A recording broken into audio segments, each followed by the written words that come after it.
Comment vous êtes-vous senti quand quelqu'un que vous connaissez vous a dit que vous étiez laid? Not only that, but even in my childhood, that had been forwarded to me. I'd been made to believe that I was ugly, I was unworthy, I was a problem. De toute évidence, vous avez peut-être été en colère. I totally believed that I was so ugly that sometimes even when I walked in town, I never looked myself in the mirror except once. On a non seulement dit à cette femme ici qu'elle était laide, mais on le lui a fait croire. Accidentally look at the windows and I would see myself there and I would see a monster. A very ugly person looking up at me, looking back to me, because I believed it in my mind. De son enfance douteuse à sa lutte pour se marier, cette femme a tout vu.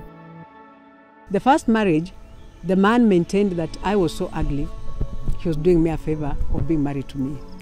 And so I believed it because it's something he told me day in and day out.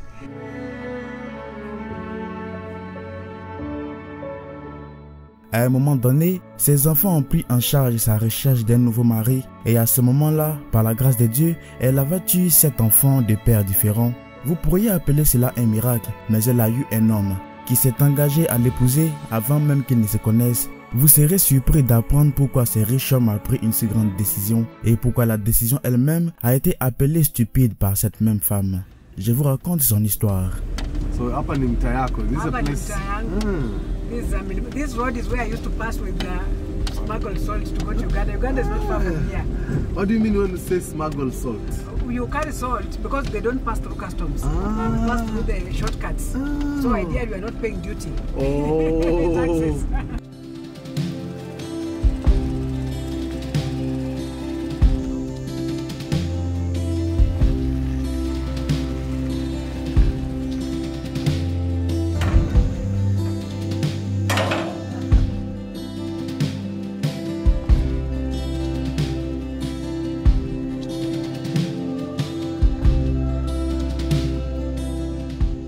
My name's Ada Doibele, ni Ada.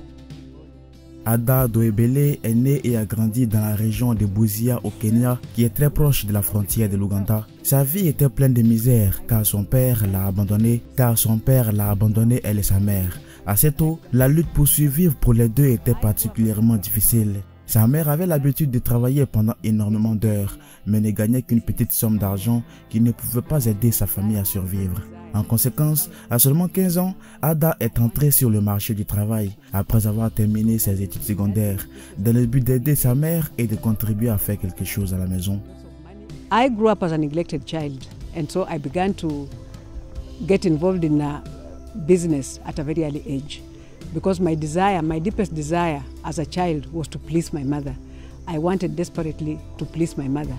So by indulging in business at such an early age, I hoped that I would make money, lots of money, and just make him happy, you know, take over all her financial responsibilities. J'étais comme une enfant abandonnée, j'ai commencé à travailler assez tôt et j'ai commencé à faire des affaires par moi-même. J'ai toujours voulu aider ma mère avec les factures car elle travaillait pendant de longues heures, mais elle gagnait très peu d'argent. Je voulais la rendre heureuse et j'ai toujours travaillé dur puisque je voulais résoudre tous les problèmes qu'elle avait. Ada est entrée dans l'industrie du poisson quand elle n'avait que 12 ans, alors qu'elle était encore écolière. C'était une vie difficile puisqu'elle devait aller à l'école tôt le matin et vendre son poisson plus tard dans l'après-midi, alors elle devait dormir tôt pour pouvoir retourner à l'école. C'était un cercle vicieux pour la jeune Ada avec sa mère en difficulté et dès qu'elle a fini avec l'école secondaire, qu'elle a terminé plus tôt que la plupart des élèves à seulement 15 ans, elle s'est engagée dans l'industrie du poisson à temps plein et elle a commencé à aller en Ouganda pour les importer, les rôtir elle-même et les vendre dans la rue. Son entreprise a complètement explosé en quelques mois et elle a commencé à exporter du sel en Ouganda alors qu'elle importait du poisson. Mais alors qu'elle s'habituait à son nouveau monde, quelque chose d'inattendu s'est produit car elle a été violée par un homme qui est devenu plus tard son mari. I was married off and of course, my first experience in this relationship was a rape. So I ended up, and of course I was the third wife at that time. So I ended up having 3 children in this relationship. But then when I turned 22, I walked away. I walked away because it was so abusive. It was, I would be abused by both the man and his first wife. So it became so intense and at some point I made up my mind to leave. And so I left with my 3 children. Mon expérience lors de mon premier mariage a été un viol. J'ai été violé à 15 ans par un homme qui avait déjà 2 épouses et il a fait de moi sa 3e femme. J'ai donné naissance à 3 enfants dans ce mariage, mais je n'ai jamais été heureuse puisque j'ai toujours été maltraitée par mon mari et par sa première femme. Il est arrivé un moment où je ne pouvais plus le supporter et j'ai décidé de quitter cette maison avec mes 3 enfants. Ada a rencontré un nouveau bel homme et l'a épousé. C'était un jeune homme qui n'avait pas encore épousé une femme, mais son comportement était insupportable puisqu'il était toujours ivre et abusif. Il était également jeune comme Ada, qui était encore au début de la vingtaine, malgré le fait qu'elle avait 3 enfants. Son 2e mari a commencé à maltraiter ses enfants et a doublé ses abus envers Ada. Leur mariage a donné 4 enfants au total, ce qui signifie qu'Ada a eu 7 enfants, dont 3 filles et 4 garçons. Mais son 2e mari a accentué ses abus et ses passages à tabac au point qu'Ada n'arrivait plus du tout à respirer, et alors qu'elle commençait à craindre pour sa vie, l'homme lui a dit à quel point elle était moche et qu'il l'a épousée parce qu'elle lui faisait pitié avec ses 3 enfants. Depuis qu'elle était jeune, on avait l'habitude de dire à Ada qu'elle était incroyablement moche. Lors de son premier mariage, son mari a fait sa propre devise pour rappeler à sa femme qu'elle était si moche et qu'elle ne pouvait jamais trouver un homme prêt à l'épouser avec ses terres. Sortie de nulle part, la même déclaration s'est faufilée dans le 2e mariage d'Ada alors que son 2e mari commençait à l'abuser verbalement en utilisant le même récit de laideur. Le résultat a été un traumatisme profond subi par Ada qui en est venue à croire que c'était vrai. Comme ses maris l'ont dit, peut-être qu'elle était vraiment laide et il ne vaut pas la peine de sortir en public. And so I believed it because it's something he told me day in and day out. And 7 years of being told the same thing, you tend to believe. Not only that, but even in my childhood, that had been forwarded to me. I'd been made to believe that I was ugly, I was unworthy, I was a problem. And so when this man began to do that, I believed him, of course. And he was just emphasizing a fact that had been revealed to me. So when I got married to this second man, and when I say marriage, it's not a real marriage like in African context that maybe you are paid dowry for or that you got for a wedding. It was this thing of come we stay. It's quite common here in Kenya. And so he picked up from where the last one had left, both in abuse. When I talk about abuse, I'm talking about intense beatings, intense insults, emotionally, physically, name it. So after 14 years.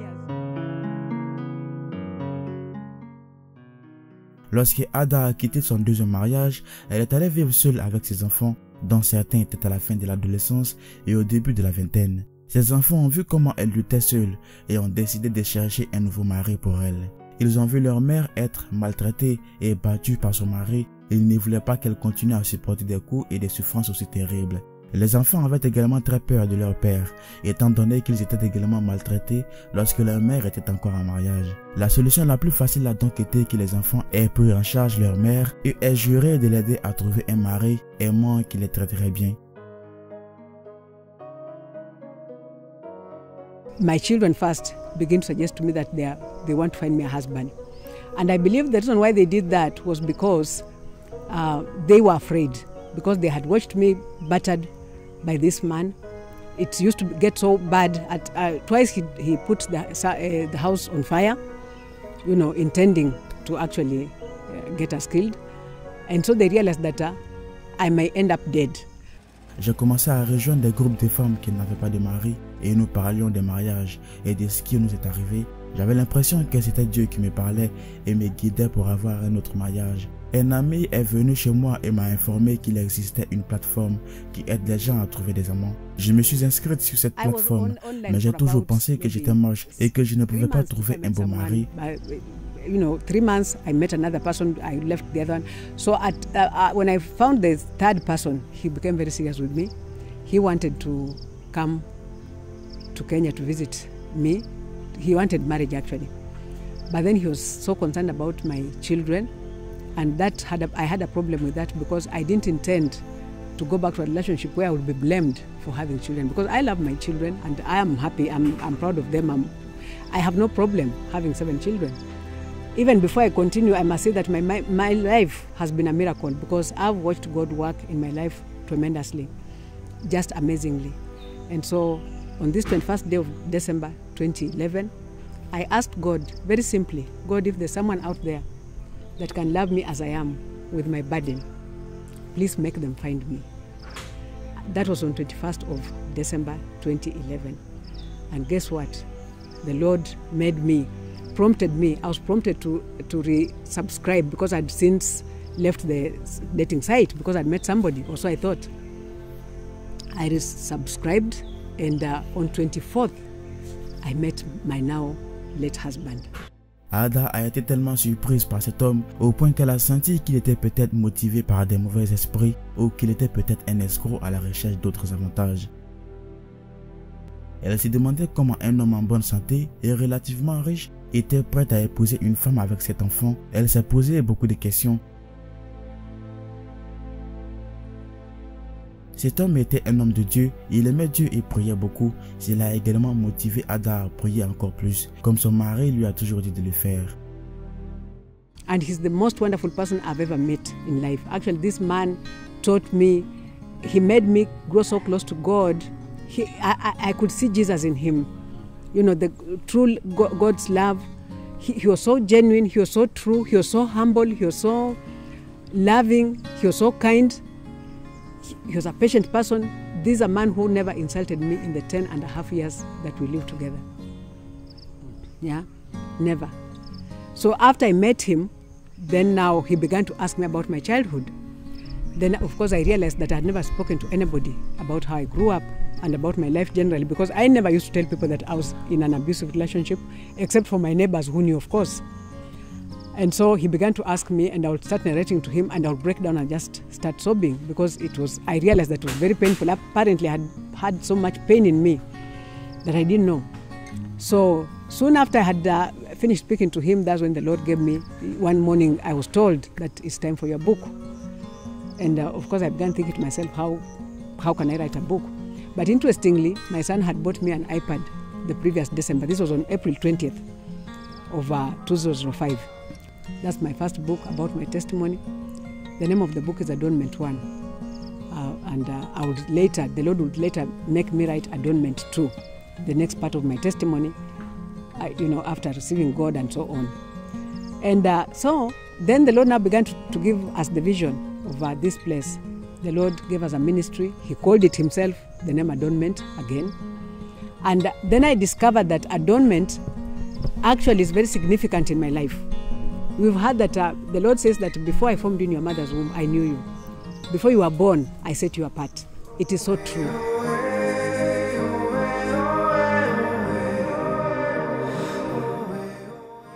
Lorsque le couple est entré en mariage, il est devenu clair que leur passion pour Jésus était énorme et ils ont tous deux commencé à s'engager dans des missionnaires et d'autres activités qui promeuvent Jésus.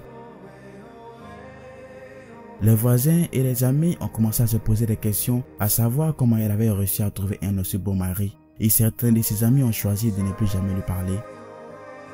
There's a lady who was supposedly my friend who had been... Les rumeurs ont commencé à se répandre, selon lesquelles elle utilisait des mauvais esprits. Et un jour, l'une de ses meilleures amies l'a invitée et lui a demandé si elle utilisait des mauvais esprits. Ce fut une expérience choquante pour Ada en raison du fait que ce soit ses amis qui faisaient la promotion de telles rumeurs. In fact, there's a sister. She actually called me aside and she told me, she bought me tea in town and she was asking me, please just be honest with me. Because we all know that you must have a witch doctor somewhere who has made this possible for you. I was shocked. Son nouveau mari a inversé tout ce qu'on avait dit à propos d'Ada depuis qu'elle était enfant et a commencé à lui dire à quel point elle était très belle. Il a fallu un certain temps à Ada pour le croire, puisque la déclaration de sa laideur lui avait été dite depuis assez longtemps. Quand ils devaient marcher ensemble en couple, Ada refusait d'y aller avec son mari, pensant que ce serait embarrassant pour lui, car elle se considérait comme une personne très laide. Mais alors que son mari gardait sa motivation, elle a réalisé qu'elle n'était pas aussi moche comme d'autres personnes le lui disaient et sa confiance a commencé à se rétablir lentement. Le couple a ensuite commencé un ministère évangélique, à savoir Jupa House of Worship, et ils ont commencé à prêcher l'évangile au Kenya. Son mari avait arrêté son emploi et utilisé ses efforts à temps plein dans leur ministère évangélique. Cependant, un jour, son mari est retourné en Allemagne et est tombé malade. Il l'a signalé à sa femme et les deux ont pensé que le problème était facile car ils ont confondu sa maladie avec le Covid-19 qui avalait l'Europe à une grande vitesse. Ils ont négligé la maladie jusqu'à ce qu'elle soit encore plus compliquée et lorsque l'homme s'est finalement rendu à l'hôpital, ils ont découvert qu'il s'agissait du paludisme. Les médecins ont fait de leur mieux mais ce n'était plus possible et son mari a donc succombé. Sa mort a été un coup dur pour Ada puisque leur projet n'avait pas encore pris forme. Mais elle avait juré de les poursuivre jusqu'à ce qu'il soit réalisé, même si ce n'est pas facile. Cet homme avait souhaité être enterré au Kenya, alors lorsqu'il est mort, Ada s'est envolé pour l'Allemagne pour signer les papiers afin qu'il soit emmené et être enterré au Kenya.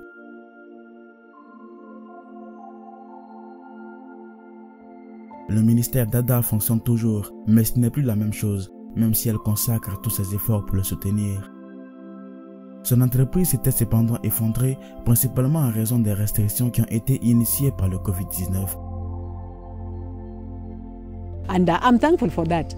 So ministry is a little bit hard right now, but I know that God is faithful and I know that He's providing, you know. So we also have a YouTube channel where we share, we sing Adornment Ministries, and we also have Joppa House of Worship. Yeah. And I also have a personal email address, of course, adadoibele@gmail.com. Merci d'avoir suivi ces documents. Voici Afromax Français. N'oubliez pas de vous abonner pour nous suivre.